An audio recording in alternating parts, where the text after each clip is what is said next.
All right, YouTube, how you doing? Welcome back to the channel. It is Wednesday, May 7th. We've got two NBA playoff games to dive into in today's video, like we always do. I'm going to dive into each and every one of these games again, so both of them. I'm going to give you my prediction on the side. I'll give you my prediction on the total. We'll talk about any other plays like player props that we like within the game as well. But as always, guys, keep an eye down on the pinned comment of this video. That'll take you to all of my final plays, so what I'm actually rolling with myself.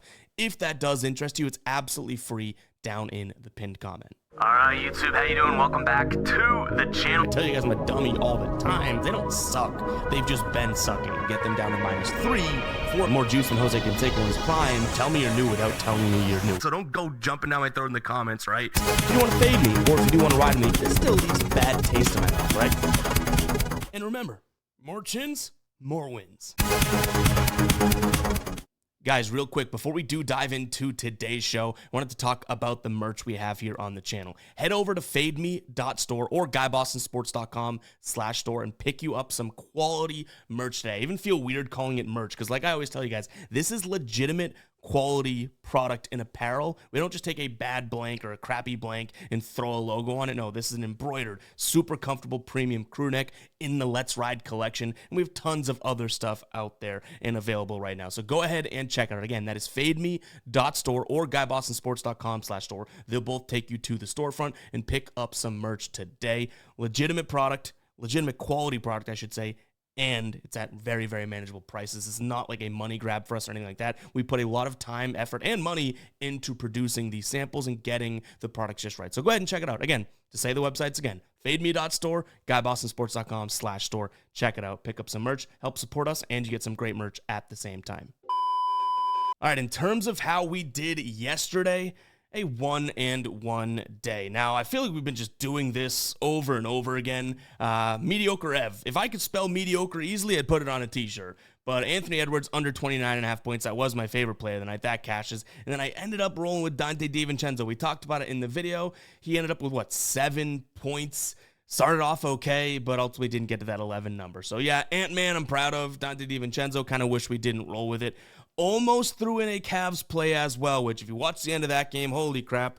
This Pacers team, we may do a second channel video about the Pacers shortly because I think that this is like a team that just nobody is giving any respect to, and boom, look at what they're doing, right? Tyrese hits the game winner. He missed the foul shot on purpose. They got the rebound. He hits the game winner last night. Absolutely crazy stuff going on. But we didn't roll with the Cavs. That's the good news. So 1-1 night yesterday. Now we have two games to dive into today. Both one seeds that lost in game one. Boston to New York, and then OKC to Denver, both in very dramatic fashion. I told you guys, there's a lot of people souring on the NBA season as it came to a close, and I was like, guys, obviously it's going to sour and get a little boring at the end of the year. The playoffs are going to be electric. These playoffs have not disappointed, right? So many game winners, upsets, all that jazz. But yeah, go ahead and hit that like button, hit that subscribe button, guys. Let's jump into game number one.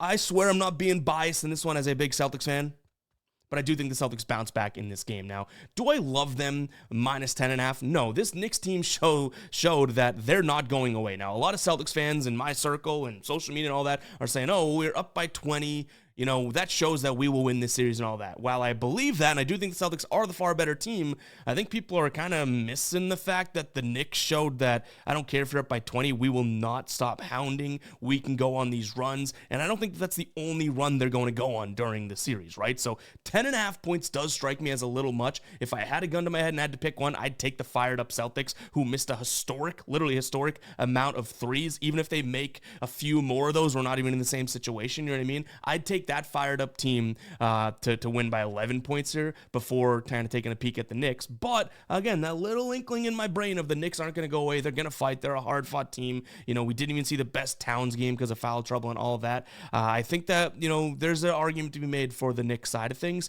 And that's the one little thing that maybe is preventing me from laying the 10.5. If we were to roll with that, and we'll jump into the player prop here, I guess, because I think Tatum could have a good night, and I like him from beyond the arc. There might be an angle in which we can go with like Celtics massaging that line a little bit. Tatum, his line right now is at 3.5 threes. I'm not going to lie, I kind of like him to make 4 threes tonight for plus 140.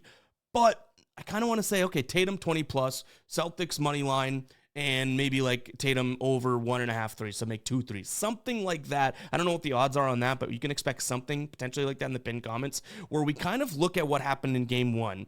And I guess as a Celtics fan, I don't think it'll happen again, but even from a numbers perspective, bounce back opportunity, I think we could see a good kind of performance out of him. And if we do, it allows us to massage again those Celtics numbers, because I'm giving Knicks fans credits and Knicks bettors credits. That 10.5 is a worrisome number against a team that just seems like they will not go away. I'm trying to be unbiased in the sense, because if you guys were in my group chats and whatnot with my buddies, it's more so like, oh, we're going to roll that team. Celtics didn't even deserve to lose. And blah, blah. It's like, we got to give the Knicks some credit, right? I know that we're a little rivals here, but we got to give them some credit. So give me the Celtics, but again, I want that number to be a little bit lower in some sort of a massaged fashion. Shout out Justin Tucker getting released. Moving on to the total, 210.5. I think it's too low. We did see a low-scoring game in game one. It only finished at, 213, even with overtime. But if you look at these head-to-head, the Celtics always seem to score against this Knicks team. And let's not forget that we had a historically bad shooting night from the Celtics. Prior to that, and I'm not saying, not being in the playoffs doesn't matter and all that. Obviously, the playoffs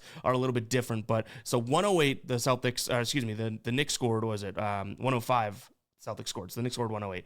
Prior to that, Celtics 119. These are just teams, team points for the Celtics. 119, 118, 131, 132, 116, 133, 109, 114, 108. This Celtics team, I think, should put up a far better number if they just shoot an inkling better. So, yeah, team total over for the Celtics is what I'd probably pivot to here. Right now, you can get over 109.5 for minus 140. Yes, it's a little bit juiced. That said, they've hit this in 7 of their last 10 against this Knicks team. When at home, they've averaged 119, and they've hit it in 4 of 6. If we just look at the playoffs recently, too, when at home, they've been all right, I guess you could say, right?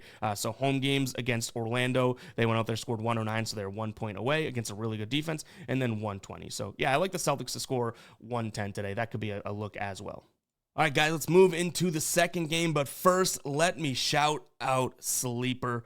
They got an awesome deal going on right now. Like I've said, they have their OG deal, which is what they rolled out to everyone, right? The first deposit matched up to $100. That's a great deal. You can literally get a free $100, free $99, free $90, whatever you put in up to $100, they will match. But you're also going to get a Jokic 0.5 point square. Talk about a good game. That game number 1 between the Thunder and the Nuggets. Jokic looked absolutely incredible. He looks incredible every single night. So I think it's safe to say, knock on wood, Jokic drops 1 point tonight. You get that free square, you add it into your entries, it's only going to boost the payouts. Speaking of the payouts, and by the way, you get access to Sleeper with the link in the description as well as the pinned comment. But speaking of payouts, each and every play that you make changes the payout dynamically. So you put 2 entries into a slip, the payout's going to be different than if you just put 2 other entries into a slip. They don't follow a fixed payout structure like other apps out there, which makes them really cool and unique. And they have so many alternate lines, as well as all of the squares being available via those multipliers that allows them to keep them on there longer. So go ahead and check it out, guys. Sleeper is absolutely fantastic, and I stand by that. If you haven't tried it yet and it's available in your state, you are missing out. Again, link down below in the description, as well as the pinned comment. Let's jump back into the slate here. We do have game number 2 to dive into. So let's give the Nuggets some credit, because I feel like the social media buzz was that the Thunder lost that game, right? Chet Holmgren memes and all of that. There's a lot of buzz around that. But this Nuggets team, much like I said about the Knicks, clearly show that they're not going to go away. They were down plenty at times during that game, but it's like, okay, let's reset, refocus, and there's no better team, definitely in the playoffs, but in the league, that's better at doing that and saying, okay, let's reset, refocus. You get it to Jokic, top of the key, good things happen. So I give them credit there. And if you look at this head-to-head, like, this is a Denver team that definitely gave the Thunder trouble, but honestly, this is kind of where I was looking at a sneaky Denver spot had OKC won in game number 1, right? After OKC loses, and they've been playing such good basketball, right? They sweep Memphis. They looked good for 3 quarters in this one. I do think that they are better than Denver, as much as people are starting to, not believe that after one game. I think OKC has a big win here. Do I have the cojones to drop them on the table and say I'm laying 11 points? I'm not all that sure, if I'm being honest. This Denver team worries me a little bit, and if I'm an OKC fan, after game 1, I'm kind of like shaking in my boots. Now, maybe this is the Celtics bias in me, just a little quick tidbit here. Knicks winning game 1 almost doesn't make me worried as a Celtics fan as much as I would Denver winning game 1 as an OKC fan. Does that make sense? And I'm not saying like the Knicks have no chance to win the series or anything. That's where my bias comes in. And I'm like, oh no, they're not gonna. But I'm saying just from a watching those games perspective, the Knicks clearly caught fire and the Celtics went cold. Denver kind of just chipped away and beat up OKC and scored when they needed to, made some stops, got loose balls. That would concern me.